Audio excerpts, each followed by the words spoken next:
once more, dear friends, we are going into the breach. Oh, you're Catholic? Hello again, everyone, and welcome to the Frontline with Joe and Joe. You acted like an American, okay? Now, there's a number of different things that have to be done in this country to change the culture, which will in turn change the politics. And the culture's a swamp. Because that is not a Catholic teaching. Right. And the cafeteria is closed, my friend. Yeah. Joe Pasillo, joined as always by Joe Resinello. And once more, dear friends, we are going into the breach.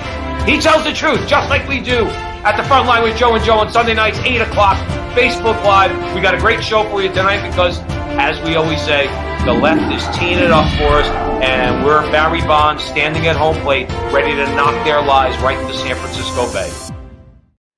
Hello again, everyone, and welcome to the Frontline with Joe and Joe. Joe Pasillo, as always, joined by Joe Resinello. And once more, dear friends, tonight, let us go into the breach. And it's a pretty treacherous breach right now with everything that's going on out there. Before we get started, just want to remind everybody to please share this video with your friends. Like our page. Suggest to your friends they follow our page. Our audience is growing. We're going to be doing a GoFundMe campaign very soon, probably this week. I'll keep all you good people posted out there. Please also remember to like the Frontline with Joe and Joe over on YouTube. Subscribe to us there and hit the little bell. We have about 25 of our past videos up there, including our most recent interviews, which we think you'll like very much. And let's congratulate Joe Resinello, because little Gerard Resinello came into the world. Was it 2 weeks ago now? A week old. Oh, he's a week old. And that's why we weren't here last week. But we're here now. We got a lot to talk about. And also remember that we're going to be on the Crusade channel Mondays at 3 o'clock. We're going to be on live tomorrow afternoon at 3 o'clock. And we would encourage you all to take advantage of the 30-day free trial at the Crusade channel. You got Mike Church. All right, Mike Church is phenomenal. Okay, he's got a 3 or 4 hour show in the morning. All right, Aaron Barker, Rick Barrett, Frontline with Joe and Joe every Monday. And then we're rebroadcast during the week. There's a lot of great content there, and you can take advantage of a 30-day free trial. And remember, Joe and I do not get anything from that, okay? But we want to support Mike Church. He gave us a platform, and it's a very, very fruitful relationship. So we would encourage you all to do that. You can find that at crusadechannel.com. Now, ordinarily, as you all know, Joe and I, we go over the last week or so, in this case, the last 2 weeks, and we find all sorts of stories that we want to talk about, things that we feel fit right into the culture war and everything that we're trying to do here on the Crusade channel, on the Frontline with Joe and Joe.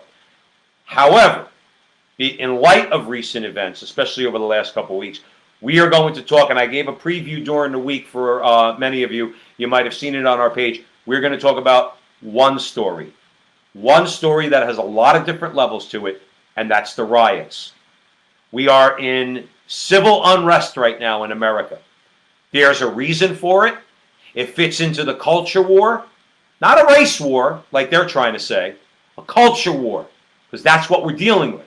We're dealing with ultra left-wing Marxist, violent Marxist groups who are using the death of George Floyd to riot in the street.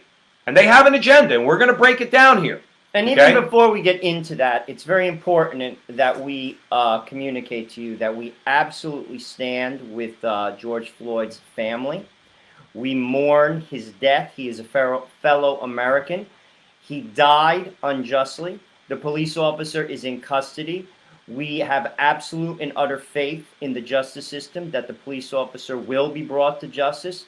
We are absolutely and utterly on the side of the African American community in terms of improving the police, in terms of making sure that this type of behavior never happens again. And I think what Joe is alluding to is there's two narratives being painted. There's the narrative of the death of a man, George Floyd, and then there is a political narrative. They're being mixed. And frankly, I don't think that's fair.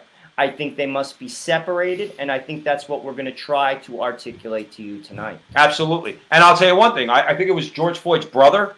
One of his relatives, it might have been his brother, was on a megaphone saying, "Who are you people?" He was talking about the rioters. He was not talking about the protesters. He was talking about the rioters, but it's the rioters that have gotten all the attention. It's Antifa and other left-wing groups that have gotten all the attention. Why? Because they're hurting people and they're destroying property, and they're doing it in neighborhoods where the businesses are owned by African Americans. And that's another point. We are absolutely, positively on the side of peace. Any type of riot, we are absolutely against if there is violence. I think any type of protest or riot that allows for violence does not do justice to Martin Luther King's dream for the American people, as well as honor the life of George Floyd, and it dishonors his family. Everyone in this country is permitted to protest. It is one of the great rights that we have and hold as Americans. You are free to protest. However, you are not free to hurt people. You are not free to loot. And you are not free to destroy communities. And that is exactly what you're doing. I've read a lot this week on this subject.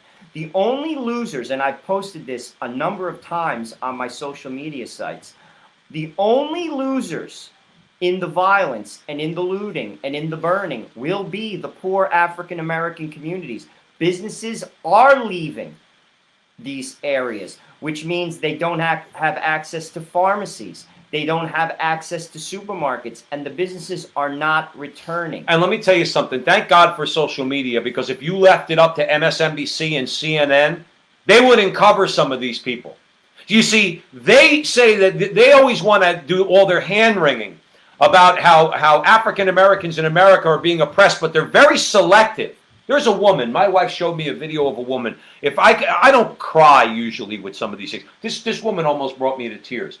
She's looked like a middle-aged black woman, and she's obviously poor. Okay, her neighborhood's just been burned down, and she's crying her eyes out, saying, "Where am I going to get my medicine? They burned down the CVS. Where am I going to get my food? They burned down the supermarket." Nobody wants to go in. Now, who's being hurt there? That woman's being hurt. You think Chris Cuomo or at MSNBC or CNN? Or because you can lump them all together. We were talking about it before we went on. Okay, Chris Cuomo says, "Where does it say protests have to be peaceful?" Go tell that, Chris Cuomo, to that woman. Well, Chris Cuomo will get into his Land Rover that he pays $1,000 a month in Manhattan to park, and he'll drive out to his Southampton home, which probably costs him between $6 and $10 million a year. Right. Nothing happens to Chris Cuomo. Chris Cuomo goes to whatever Walgreens or CVS in Manhattan he wants to get anything for his family. That woman's left with nothing. You see, rioting hurts the poor man. Ultimately, I've watched this in the city of Newark. Newark burned down 50 years ago. It's never recovered. I read another article in South side of Chicago. A black pastor said for the next 20 years his community will suffer as a result of what happened there. Mm-hmm. You have every right to protest. You have every right to be hurt by this event. I'm hurt by it. I can't even watch the death of George Floyd. Haven't been able to. It's gut-wrenching. It's horrendous. No man deserves to die like that. I can't breathe. He's handcuffed. That's enough. You've done your job. I think we could do better. However, you can't hurt people, my friends. You can hurt people. And what we're also going to break down and articulate to you is our government, particularly those who are on the Democratic side of the House, have not done their job to protect the citizens in these communities. They're not doing them a service. You are there to serve. We're not here to serve you. It's time to take the political hat off. This is not a political discussion. This is the death of a man. Mm-hmm. This is something that we need to talk about. We have to come to the table. We have to discuss things peacefully. This is not the time to protest Donald Trump. This has nothing to do with Donald Trump. You have every right not to like Donald Trump. You have every right not to vote for Donald Trump. You have no right to say that this is a result of Donald Trump's presidency. And I'll be honest with you, before we came to this show, I did a lot of praying. I even went to confession today. I wanted my heart to be pure. I scoured my conscience. For the life of me, I could stand before God as my witness.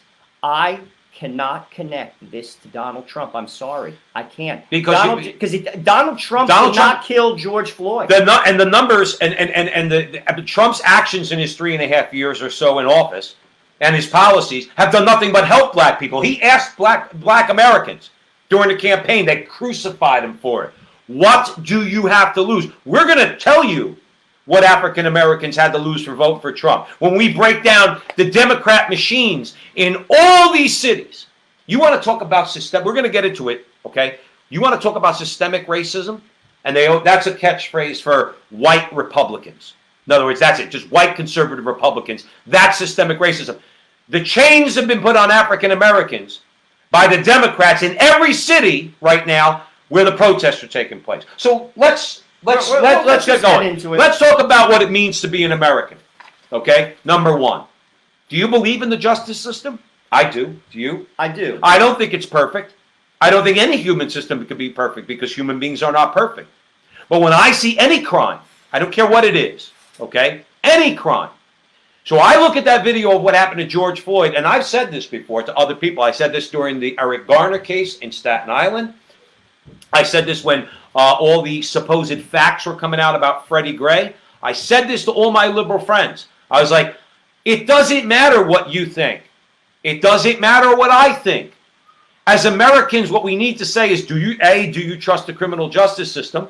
And it matters what judges, juries, and lawyers have to say. Because they're the ones that are going to try this case in a court. And if that cop, again, I look at that and I say, that's wrong, that cop. But my opinion doesn't matter. No, but also I do think there is a narrative in the African American community which is basically saying that they have a problem with the way that they are being treated. I am not black. I'm married to a black woman. I cannot relate to that narrative because I am a white person, and I'm not going to pretend that I can. However, I would be open for a discussion. Let's have a discussion, an apolitical discussion. Mm-hmm. You see, what I'm not seeing is that apolitical discussion. If you want to improve the standards of the police officers in America, let's talk about it. I'm open. I'm game. If you want to say all cops have to have a college education, similar to the state police, I'm game. If you want to say that they have to have deeper background checks, I'm game. If you want to say that you have to have yearly evaluations, that if you don't meet certain standards year after year, the police union can't protect you and you could lose your job. I'm open for that conversation. However, to say that all police officers are racist, to say that all police officers are bad, and to fuel that narrative, which has been going on now for a number of years, frankly, isn't fair.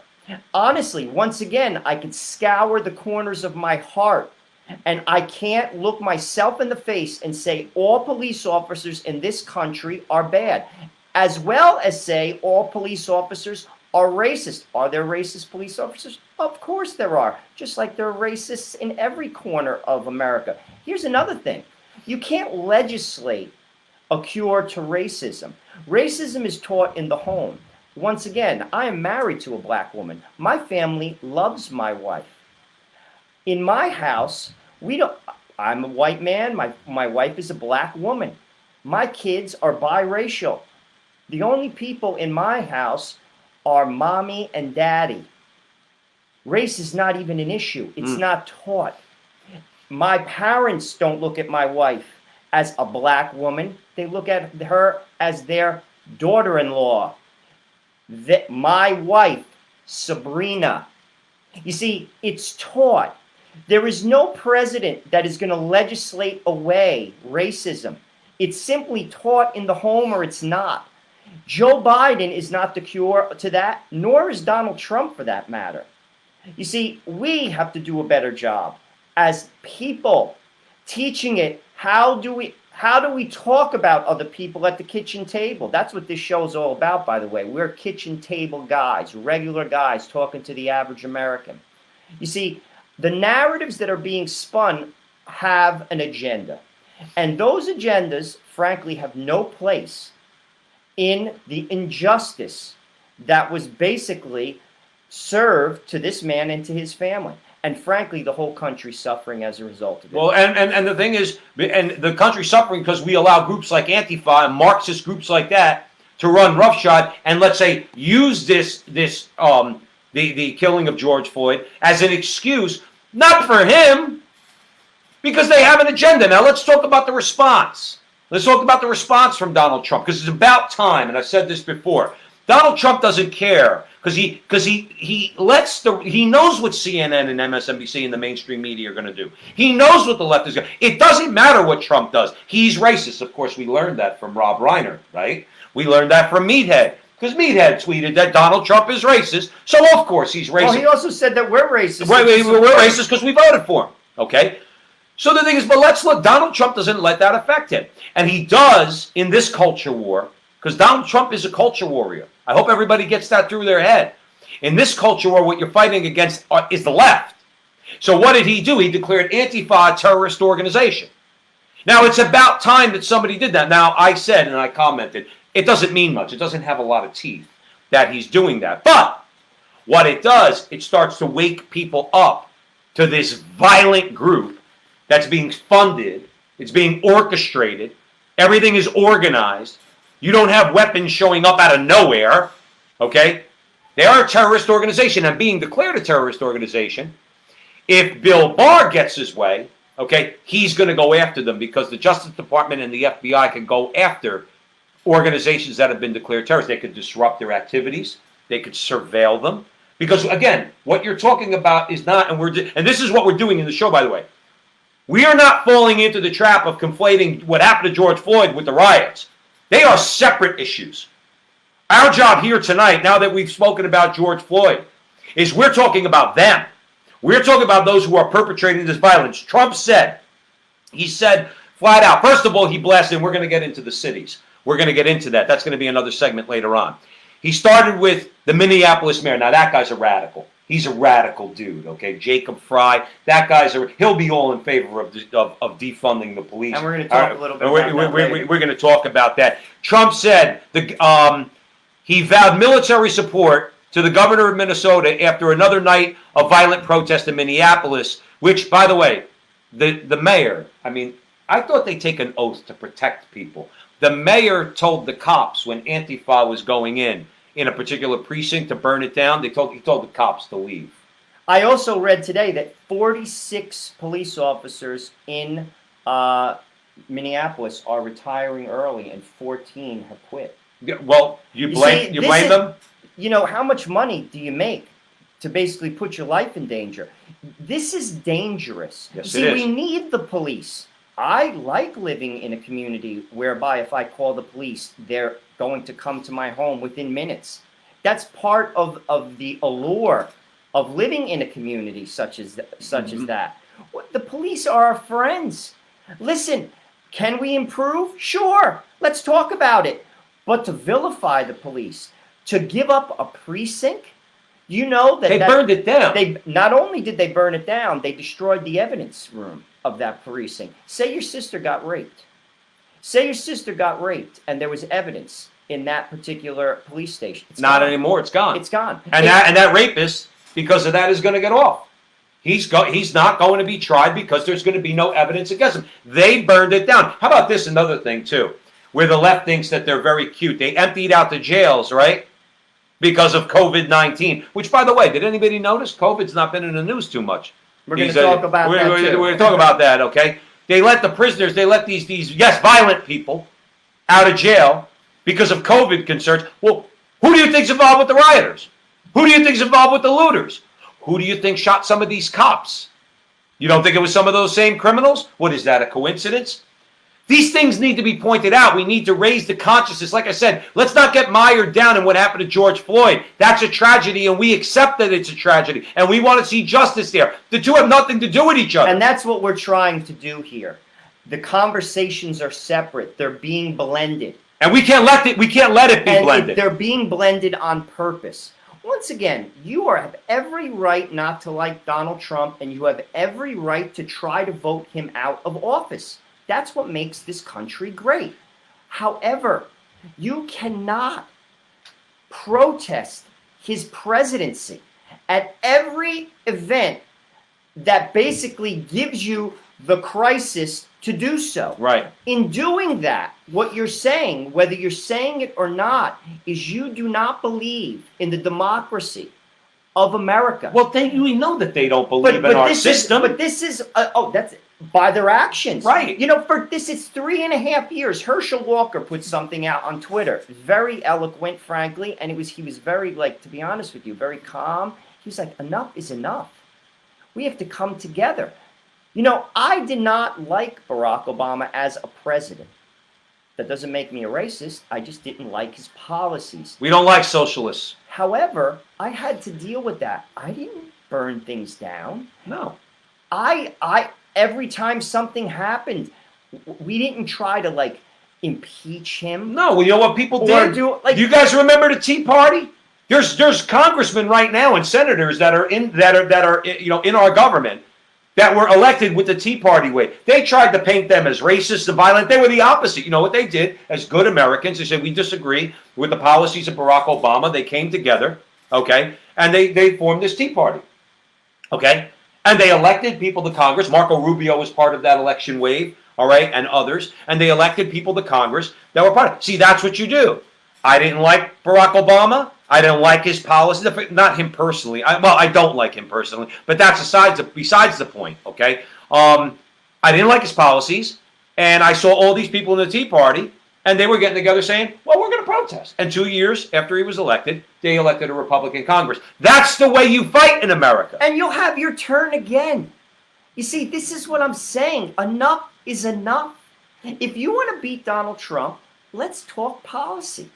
Let's simply talk policy. Can they talk? Well, wait, real quick. Let's give a quick shout out. You got a lot of people joining us tonight. I see Suzanne's out there. Dan's out there, says, yeah, Dan, now the mayor wants federal money to rebuild. De Blasio wants the same thing. Trump should stand firm. Absolutely not. No federal money. You created this mess. You deal with it. So we got Anthony's joining us also. Jeff is out there. Yeah, Jeff says meathead. That's because Rob Reiner is a meathead. But yeah. It's like they cause these problems. But Trump, and again, he's not backing down. He turned around and he said, he goes, quote, a total lack of leadership. Either the very weak, radical left mayor, Jacob Fry, get his act together and bring the city under control, or I will send in the National Guard. Now, whether he does or he doesn't, like I said, he puts them on their heels because they don't know whether he will or not. And that's what you have to do to the violent left. That's what you have to do to them. You have to say, you have to threaten them. And not for nothing, the federal government is within its authority to send in. And I remember when we were kids during the Newark riots, Lyndon Johnson sent in the National Guard into Newark. Okay, there's videotape of them until to this day, where the National Guard was down by, remember Roseville Avenue all the way down? In other words, because that's where the armory was. The National Guard went to the armory, and then they went to the streets to stop the violence. Okay, and that's important to note. It's just to stop the violence. You see, I've gotten into some back and forth on social media on that. People don't like to see the military. Listen, a society needs order. It's clear, and again, this is not a political statement from me. It's clear that there are some cities in America right now where there is not order. It's to the benefit of the citizens to have order. Do you know that half of the African American voting population is for the National Guard?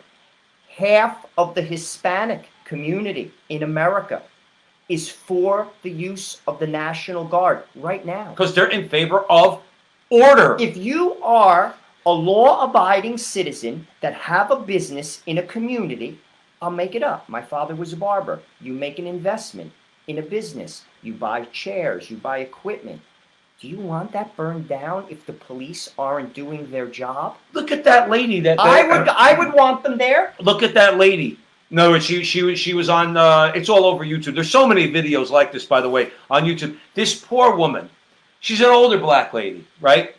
And the store has been completely destroyed. That's the place she works. She yelled in the camera too. She says, "Go get a job." She goes, "I got a job, but you took my job away from me." Now I wonder, I would ask CNN and the rest of them, what about her life? You see, she's black too, you know.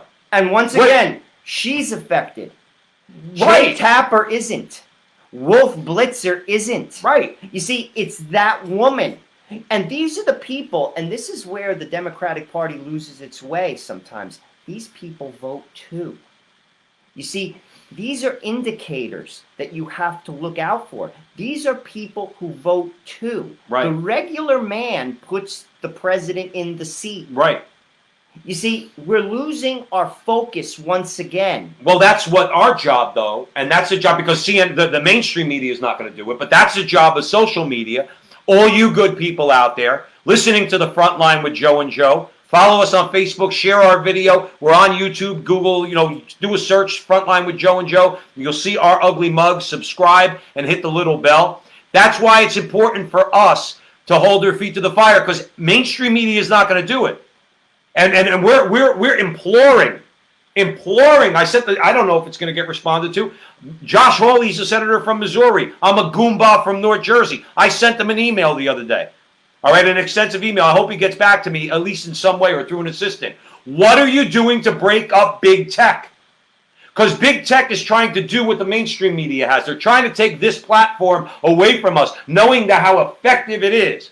You look at the people out there that have gone viral, that the mainstream media and the hard left in America do not want you. They don't want you to see Candace Owens. Candace Owens had like millions of views. They don't want you to see Brandon Tatum. They don't want you to see these black conservatives. They don't want you, forget about us. They just dismiss us as racist, of course, even though we're married to sisters who are both black. They'll just dismiss us as racist. They don't want you to see Brandon Tatum. They don't want anybody talking the way they do because it puts a chink in their armor. And by the way, saw an article the other day. Strong support for Donald Trump in the black community is at 25%. You want to know one of the reasons why these riots are going on? That's one of the reasons why these riots are going on. Joe Biden's not ahead of Donald Trump. Don't listen to the polls. And that's, again, let's separate the two issues. That's where the oligarchs, the media, are fanning the flames. That's right. Because of that. Right. And Eddie's joining us in right now. He says all the riot-torn cities are run by Democrats. Eddie, stick around. We're getting into that. All right. And once again, the oligarchs are not affected. They get in their nice cars and drive to their nice houses. Well, they're funding all this. But that's where we're going to get into Bill Barr, because Joe alluded that he declared Antifa a terrorist organization. But this is what he basically said. He said, unfortunately, with the rioting that is occurring in many of our cities around the country, the voices of peaceful protests are being hijacked by violent radical elements. Groups outside of these particular organizations are basically pursuing their own separate and violent agenda. And that's the important thing to know. And you're seeing it. Again, social media, the importance of it. You're seeing it from the people that are on the ground, who are being affected, who don't have a job to go to because their business has been burnt out. This poor black lady, like I said, she had to be like 65 years old. She said, what am I supposed to do? I love it. She stuck it right to me. She says, I have a job. And you took it away from me. What about that person? That's why we have to raise the consciousness of this country to say, if you want to talk about systemic racism, we're going to get into it. We're going to talk a little bit about New York City, but then we're going to get into the systemic racism that's going on in all the cities that are run by Democrats and have been for years, by the way. And years. And it's important that we talk about New York City, not just because that we live near it, but in New York City, you have a Democrat who is the governor and a radical who is the mayor, and the Democratic governor called him out. And that's what we're going to talk about. You had Andrew Cuomo calling out Bill de Blasio, basically saying that you did not use your police force to stop the riots. I'm going to give you the exact quote. This is what he had to say. He said, the New York Police Department and the New York City mayor did not do their job last night, Cuomo said. I think the mayor underestimates the scope of the problem and the duration of the problem.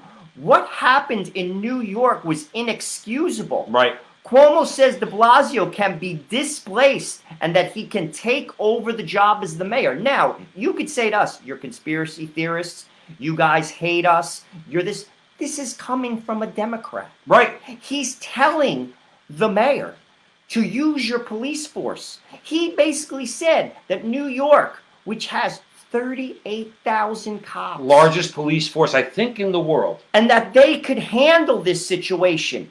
and you didn't use them. You see, it's stuff like that that people see. It's stuff like that that affect the poor. And it's stuff like that that does not honor the death of George Floyd. It ultimately creates other George Floyds. We have to put our political hat down. We have to address the problem. Well, if George Floyd, if a George Floyd is in his neighborhood and gets killed by a cop or gets killed by another black guy, let's say a guy in a gang, isn't it tragic either way? Of course. Isn't it tragic either way? All lives matter. Is that what it is? I mean, if he's killed, he's killed. If it's tragic, it's tragic. You need a police force, and in this case, like you said, even Cuomo, for as much as we disagree with him, which mostly has to do with, I would say, moral issues like abortion and other things, particularly his very extreme position on abortion. Okay, Cuomo's not wrong this time. Okay, and he had the courage to speak out, and he's a Democrat. That's the thing. You see, you cannot allow this. And what I read today, I don't know if people have seen this on my social media platform, the DA of New York has come out and said he is not going to prosecute these looters. You see, and also a gentleman by the name of Robert George, who's a professor of jurisprudence at Princeton University and also a Harvard-educated lawyer, commented on that. And he said, do you realize how dangerous this is? When one man determines what the rule of law is, yep, you have no right to do that as a district attorney.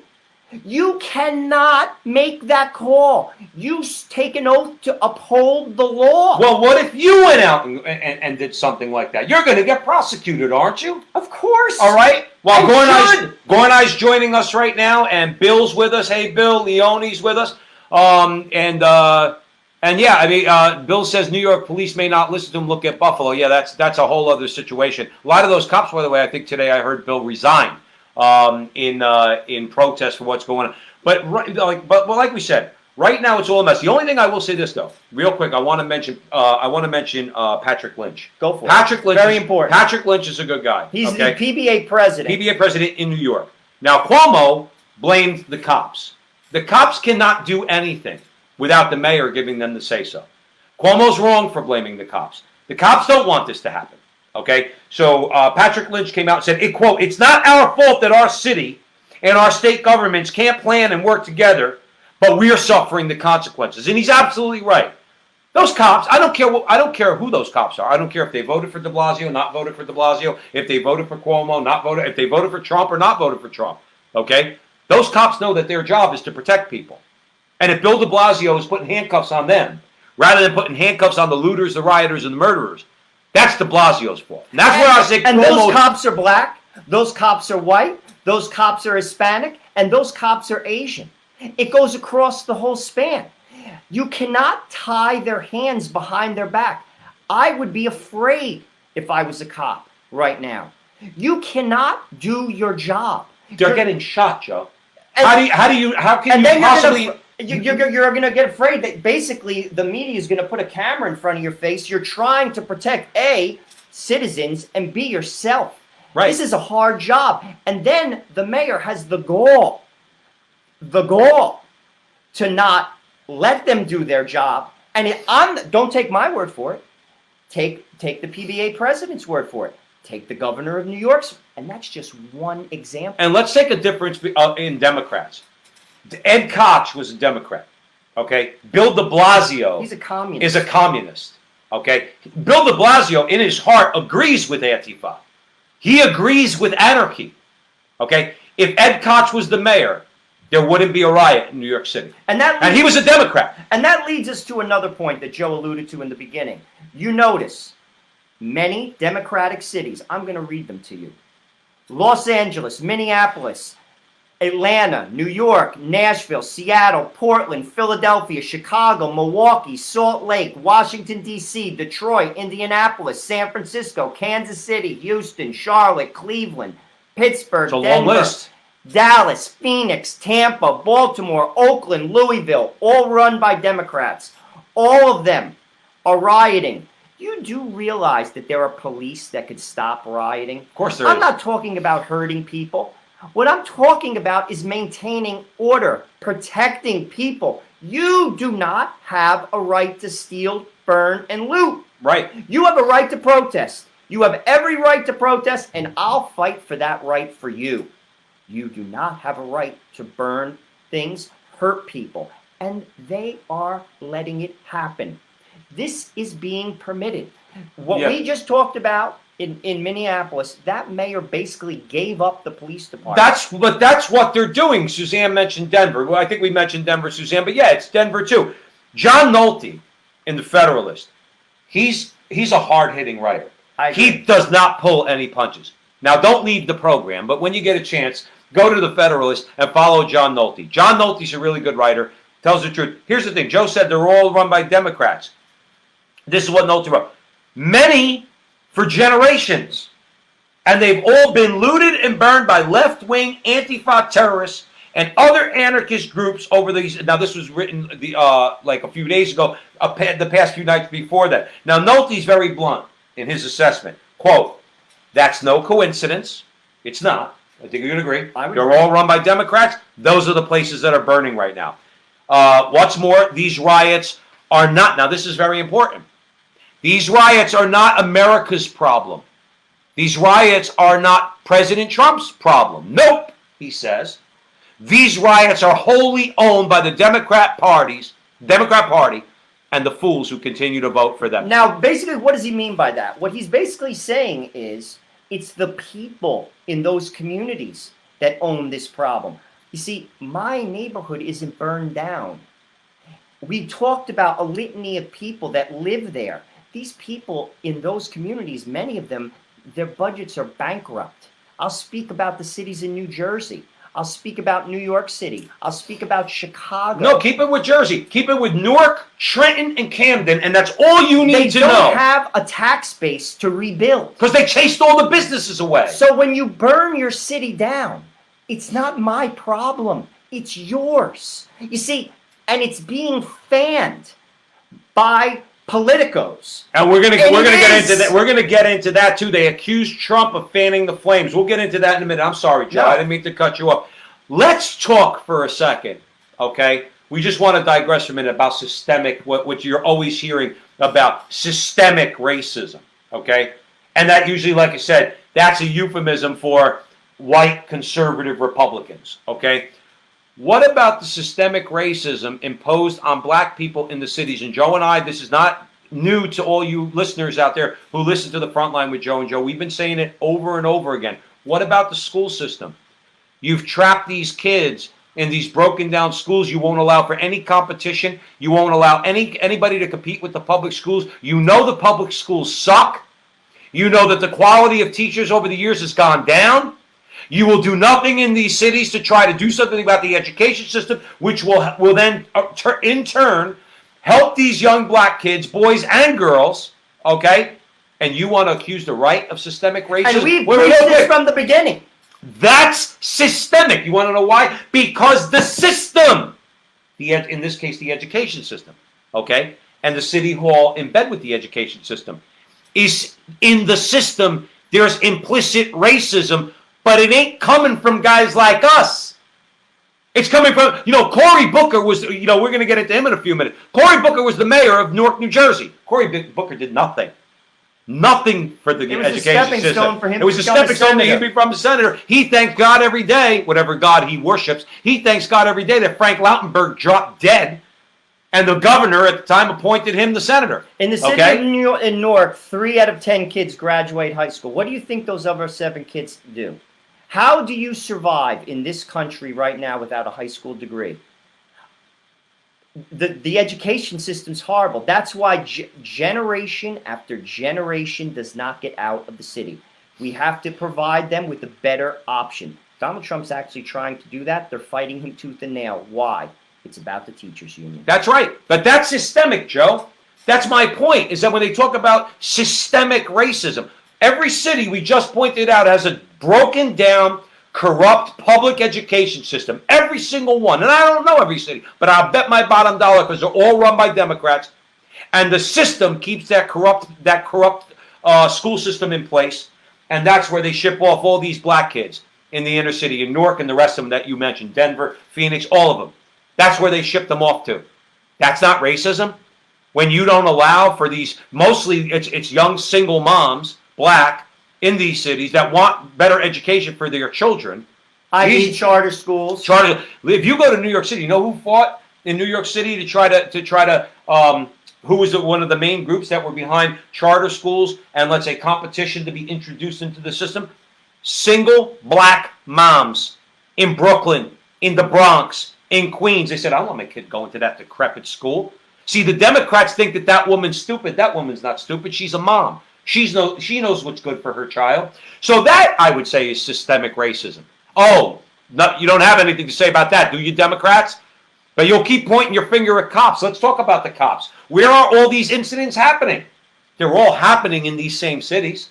Okay, when you go right down the list, that's where all these problems happen. They're all, look at the Freddie Gray. The Freddie Gray case is a perfect example. They threw race into that whole thing, but at that time, Barack Obama was the president of the United States. Okay, the mayor of Baltimore is black. The police chief black. The city council's black. Most of the cops are black. But Freddie Gray getting killed by the police or while in police custody was systemic racism. What are you talking about?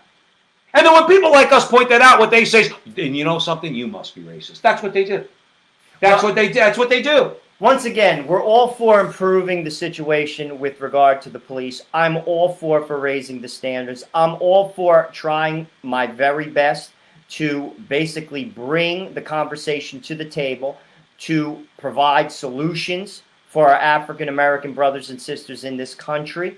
However, I think we have to separate the two conversations. One is political, the other is about the death of George Floyd. Frankly, too many political voices are getting mixed in. Well, they're forcing that. If you want to have what is always their keywords, Joe?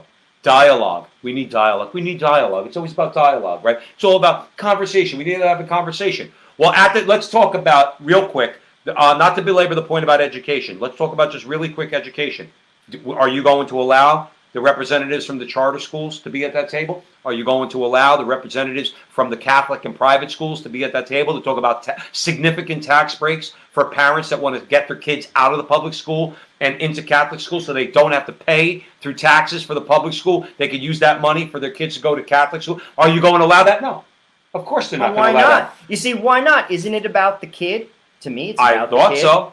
I want the very best for all kids. Do me a favor. Read Anthony's quote. Oh. Anthony's checking in. Aldo's checking in. My baby's checking in. This is priceless. Anthony Basil. It's all about accountability for one's own actions. Evidently, these rioters and looters didn't have parents who would crack them over the head with a wooden spoon or whip their asses with a belt. I did. I got the wooden spoon from from my mother, and I got the belt from my father. I want to just read a quote, if that's okay. Okay, because now this brings it back to the culture war. Okay, because again, John Nolte, very, very great writer. Okay, and he hits the nail on the head when it comes to diagnosing these problems. Joe and I talk about this on the show all the time. Okay, and we certainly haven't mentioned God in this discussion, but that's one of the main things that's missing in all this. I just watched a video from Brandon Tatum that went viral, okay? And Brandon Tatum, I believe, is an ex-cop, okay? And he's African American, and that's really what he was saying, is that we've lost God. He fits right in. Well, I'm going to try to get him on the show, okay? But it's the conditions that are set that allow for these things to happen, and most of the time, it's the mentality that people have. So John Nolte writes, quote, and this is priceless, okay? After all, what is Antifa if not the unholy spawn of a Democrat Party and its nihilistic, this sounds familiar, sounds like the front line with Joe and Joe, if you ask me. It's nihilistic left-wing religion that preaches you into the spiritual void of loveless sex, massive tuition debt, hating America, despising free enterprise, smoking weed, and the sacrament of killing the unborn. By Democrat design, the marauders in Antifa have no stake in America. Their women's studies degree ensures they have no job, no future, no family, and $150,000 in debt.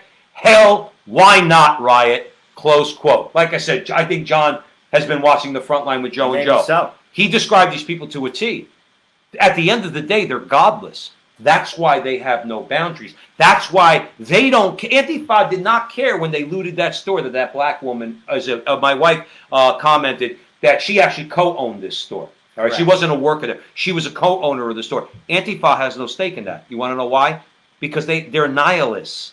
They don't care about it. They use words as weapons, but they don't really care about anybody. They certainly don't care about that woman. And John Nolte hit it right on the head. Would you agree? Oh, without a question. And you know, we've talked about some solutions with regard to maybe ensuring that this doesn't happen again. Again, we want to improve the police department's basically requirements for officers. We talked a little bit about that. We talked about improving the education standards, the background checks. Let's see what the Democratic Party has offered. This is what they've offered. Defund the police. Are you out of your mind? There's a solution, right? Defund the police? I'll be honest with you. I'm glad I don't live in that neighborhood. Eric Garcetti already said he's cutting $150 million That's Los from Angeles. the LA Police I Department. will make you a bet. I will make you a bet. Eric Garcetti does not live in that neighborhood. He lives where, you know where he lives? He lives where Maxine Waters lives. Probably in a $4 million mansion in the suburbs. And Maxine Waters, she represents South Central. And she has for like the last 30 years. She lives in a $4 million house, and I bet you Eric Garcetti is her neighbor. You see, all you're doing by doing that, Mr. Garcetti, is placating the mob. You're basically offering something up that does not affect you. Once again, I understand that you want the community to basically have a say in what's going on. There's boards that you could create, but the police protect us. If you go into the city of Newark and there's a violent crime and you call the police, they may not even show up. What are you to do? Right. What are you to do if you have a family? You have, say, 4 daughters and you live in an apartment building.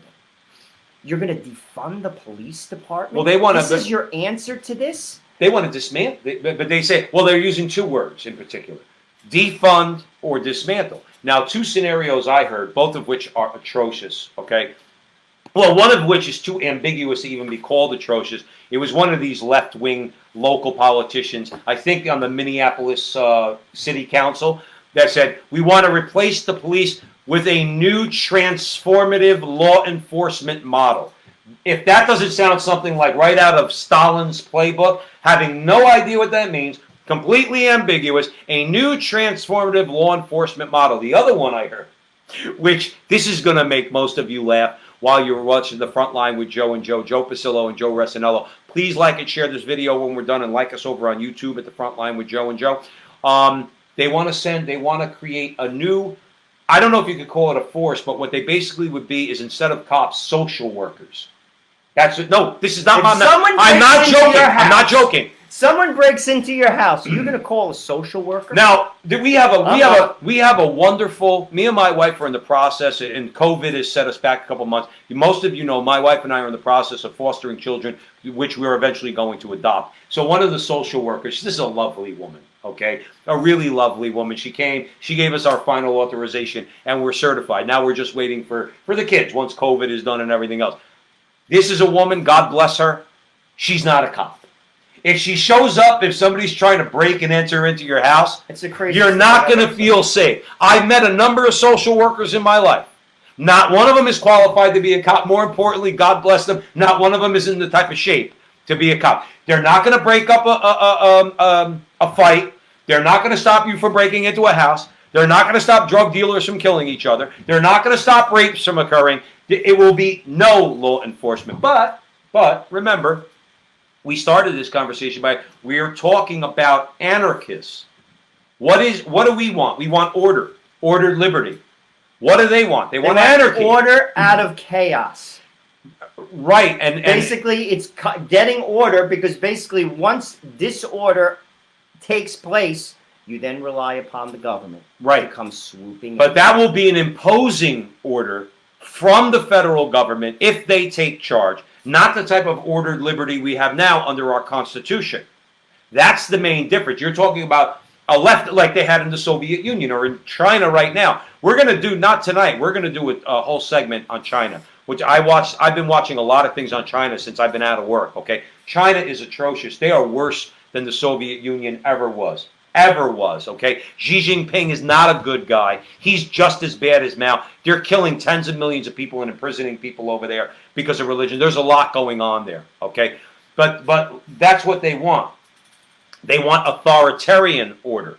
That's what they want to impose on you. They'll have you convinced, by the way, that Donald Trump is the one who wants to do that. That's the opposite of the truth. Well, it's funny, and you know that. You talk about, we talk about the media. Obviously, they haven't been doing justice to a lot of these stories. A lot of the things that we've pointed out have been on Twitter, have been on, Facebook, various different YouTube clips.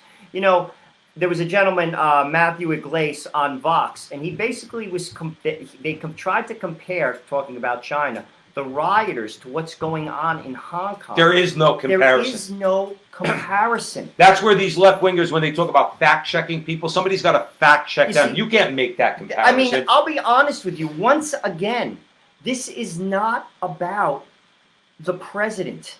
This is about George Floyd. Right. It's not about the president. He was elected by the people.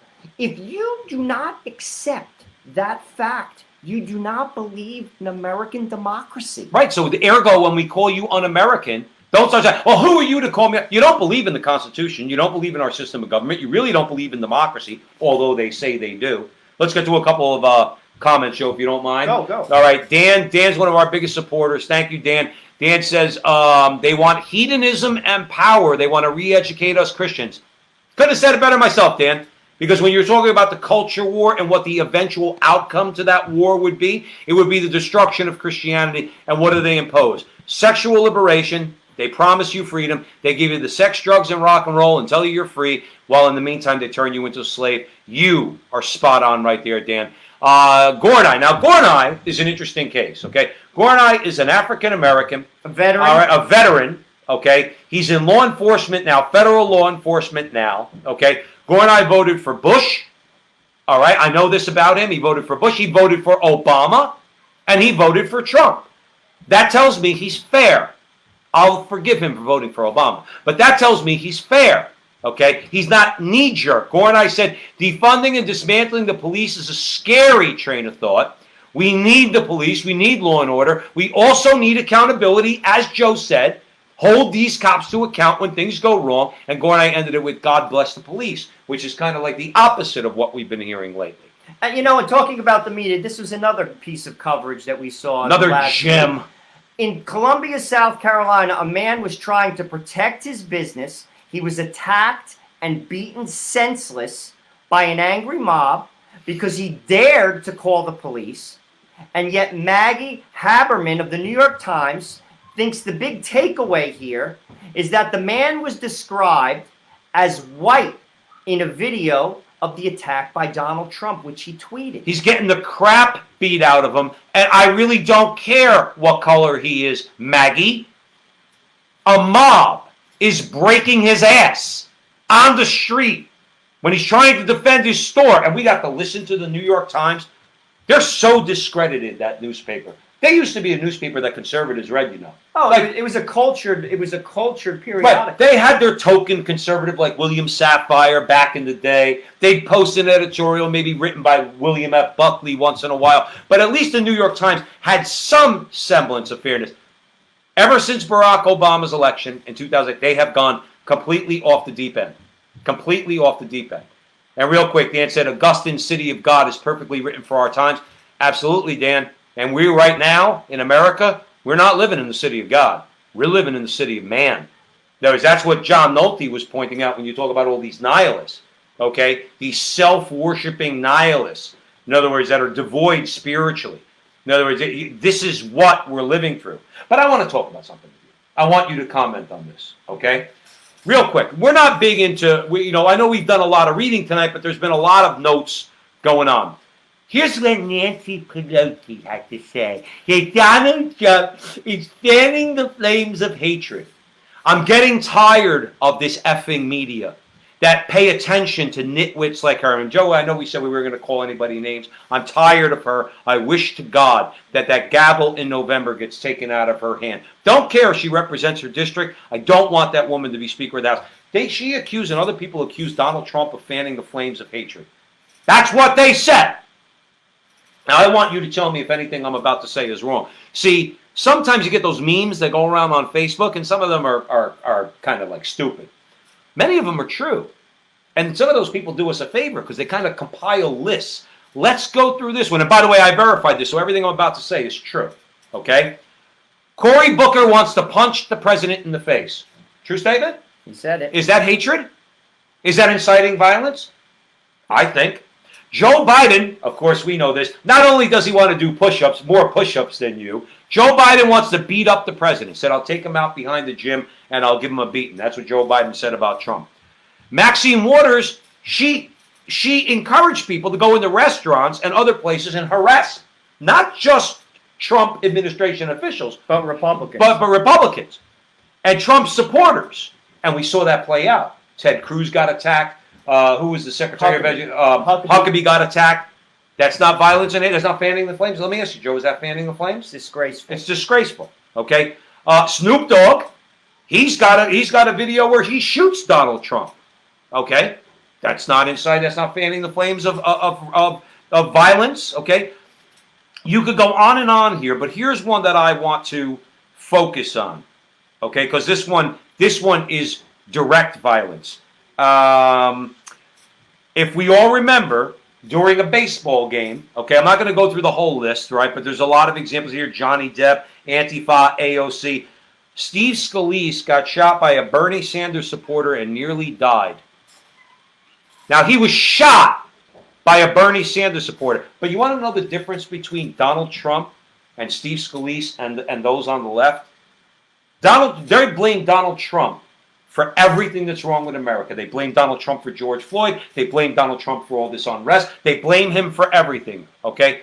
Donald Trump, Steve Scalise, all those people that were shot at on that ball field, and all the Republicans in the House and Senate never once blamed Bernie Sanders. Never once. See, they have class. These other people don't have class. Everything's Trump's fault. This is a guy who almost died, by the way. Steve Scalise almost died. You know what Joy Reid said on CNN when that happened? You want to talk about fanning the flames of hatred? She said, well, you know, he is against choice and he's against marriage equality. She justified him being shot. Now, I want you to... Is anything I said wrong? Who's fanning the flames of violence? And they get away with it. Because of the media. You see, this is what is going on in this country right now. And by the way, none of this has anything to do with George Floyd. Right. None of it. None of it. There are two discussions that are trying to be blended into one. The discussion that we want to talk about is to bring justice to George Floyd, to ensure that this never happens again, and to have an apolitical discussion. Right. That's it. That's all I want. Right. Find solutions. Let's find an apolitical discussion and have it. Sadly, that's not what we're given. Nope. You know, to put a finer point on this conversation, I just want to bring up some facts. You know, the protest lockdowns, basically, have shown that all this COVID-19 stuff is a farce. It's nothing but a farce because they're allowing people to basically riot at will. They're not doing anything, and nor are they saying anything. Right. You know, let me just remind you of some statistics right now. More than 40 million Americans have now filed for unemployment. An estimated 100,000 small businesses have already permanently shut down. About 1 in 3 Americans are experiencing signs of clinical anxiety and depression. Thousands of others have been put out of critical health procedures so hospitals could build adequate capacities for an overwhelming surge in cases that never came in most parts of the country. The media simply doesn't care. No. The media simply does not care. They're downplaying the violence from days of lawless anarchy, terrorizing our nation, because the message fits into their own progressive agenda. Legacy media painted the anti-lockdown protesters as heartless grandma-killing rubes. Mm-hmm. These Americans, the media said, were reckless, they were selfish, they were dangerous and suicidal. One would be hard-pressed to find that kind of reporting or even large protests today because it does not exist. You see, this whole thing is just in a litany of things that have gone on for the past 4 years. Sorry. We had the Russian hoax. We had, basically, they tried to take the president out of his seat. It was a coup. Now you have the COVID-19 situation, Well, don't forget Ukraine. which was valid, but at the same time, don't think for a minute there isn't political implications to that mess. And now they're trying to use the crisis of a man who was murdered unjustly by a police officer, and they're basically saying that it's the president's fault. Right. And the good thing is, Joe, they're losing every time. They've lost every time. They're losing the COVID argument. Okay, we're seeing it now. Why is there no social distancing? Now, even with the peaceful protesters, there is no social distancing being imposed on them. Okay, there's no mask. Most of the people are not wearing masks. Forget about the rioters. I'm talking about even the protesters. It shows you that they don't care. You know why they don't care? Because they know that COVID's bullshit. Or at least their reaction to it has been bullshit. They know that. Okay? So write one thing after another. I called Joe Friday. And for all you good people out there, okay, don't know if you caught the news. You mind if I recap the news on Friday? Friday was a very bad day for Democrats.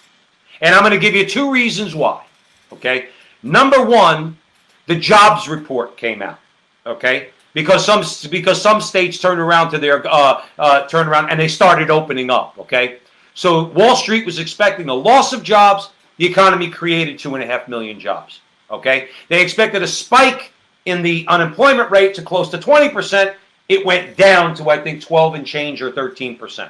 The market was up 900 points. And it shows you, because markets are forward-looking indicators, okay, because that's what the market is, all right? And they're, in their mind, again, follow the money. They put their bet on Wall Street and on stocks and on the economy, because what they're saying is what I just said. COVID is over. It's done, okay? And you have states opening up, so you had economic news that the Democrats are not welcoming. Remember, why shouldn't they welcome it if you're American? If you're American, they will not. The other thing is this: about a month and a half ago, Donald Trump got up there at the podium, all right, and he said AstraZeneca might have a vaccine by September. He was, of course, laughed at by CNN and MSNBC. How dare you say something like that? AstraZeneca came out on Friday. They said they're on the fast track for FDA approval for a vaccine for COVID, okay? Now, here's the thing that's the most important thing. They're not waiting till September to produce the product. They're producing it now, and they have not even gotten FDA approval. What does that tell all you good people listening to the front line with Joe and Joe? No no pharmaceutical company is going to start manufacturing a product that's not gotten FDA approval. Not one. They wouldn't do it because they're not going to risk. They're not going to risk that money. They're producing it because they know it works. Number one, and number two, they're going to get FDA approval. And I said this to all you good people that are listening to us at the front line with Joe and Joe. I said it a while ago. If there's a vaccine for COVID before the election, New Jersey might go for Donald Trump. I wouldn't want to be Joe Biden if they were. I don't want to be Joe Biden. Well, I don't want to be Joe Biden anyway. I'm sorry to get long-winded. No.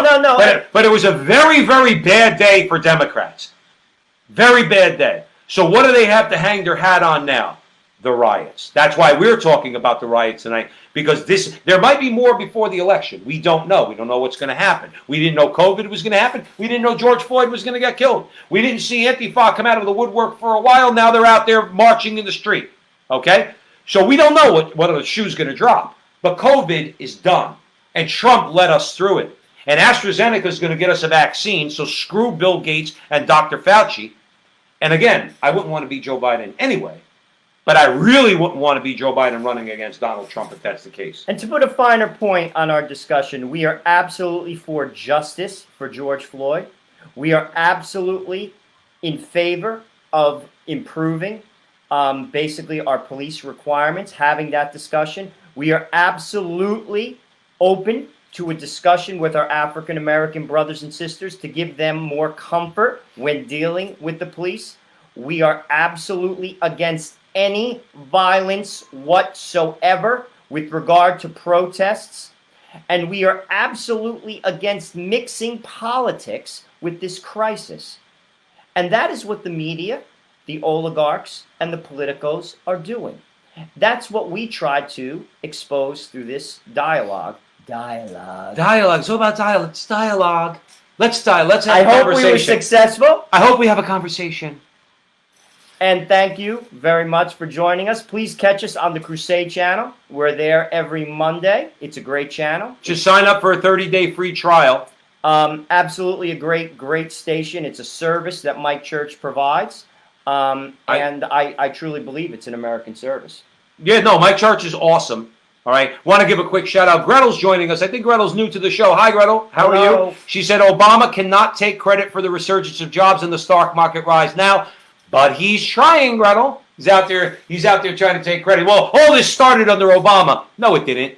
No, it didn't. Joe works in a bank and I used to work on Wall Street. Absolutely not. You told us all it was the new normal, Barack Obama. That's what you said. You said get used to 1.5% growth. Those manufacturing jobs are not coming back. What magic wand are you going to wave to bring the jobs back? Well, Trump waved some magic wand. Okay?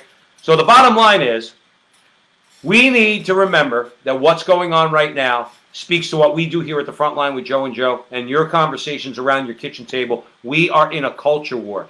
That's what these current rioters that's what they're the result of right now. They're the violent wing of the culture war. Culture war usually takes place in the press, in academia, and Hollywood. Well, now they've brought it to the street. Okay? So we have to keep pointing them out. We need to keep exposing them. Antifa is not to be listened to. They're an ultra-Marxist left-wing organization. We hope Donald Trump and Bill Barr will go after them. Okay? But in the meantime, I think it's important to say, you just mentioned about violence. Our counter-revolutionary action right now, the best counter-revolutionary reaction you could have right now is to speak up. Speak the truth. Okay, there's a lot of people out there that are losing their jobs, unfortunately, for speaking the truth. Okay, if we let them intimidate us, okay, we are going to lose. We're going to go down in flames. We don't have to punch them in the face. We don't have to meet them in the street. We have to do what we're doing now. We have to support many others that are doing the same thing. Form a real fellowship around fighting this culture war, and we'll win. We'll win. That's what we need to keep doing. Am I right? Absolutely. No violence. We're Christian men. Absolutely No, not needed. We do not support violence of any kind. Right. None. And that's what we need to. That's what we need to remember. And we need to pray. Would you agree? Absolutely. We all need to pray to Almighty God, because ultimately, remember, He's in control, which always gives us hope. Okay. And we will beat them. But like I said, the counter-revolutionary act right now is to speak up and speak against these injustices that the left is trying to impose on us. And remember, our conversation is your conversation, and it's going on everywhere. Thank you for listening. We'll see you next Sunday night. See you next Sunday, 8 o'clock.